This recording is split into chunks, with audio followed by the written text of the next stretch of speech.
राज्य सरकारच्या कॅबिनेटमध्ये मच्छीमार बांधवांसाठी ऐतिहासिक निर्णय घेण्यात आलेला आहे। मच्छीमारी व्यवसायाला आता कृषीचा दर्जा मिळाला असून सिंधुदुर्गातील मच्छीमार बांधवांनी देखील आनंद व्यक्त केला आहे। फटाके वाजवत लाडू भरवून राज्य सरकार आणि मंत्री नितेश राणेंचे आभार मानलेले आहेत।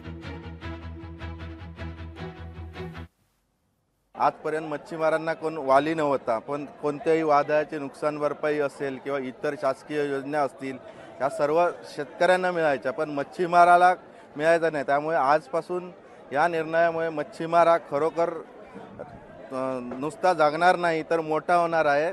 भविष्यात त्यांचे दिवस जसं ते मोठे होतील तसं राज्य केरळ, आंध्र प्रदेश किंवा इतर राज्यांच्या तुलनेत आपल्या राज्याची पण प्रगती होणार आहे।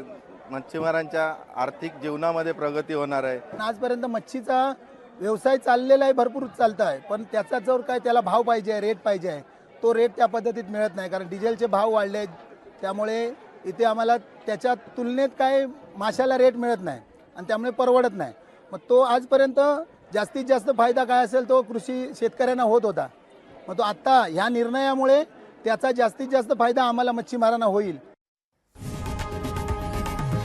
लोकशाही मराठी ऐका, पहा, जागरूक रहा।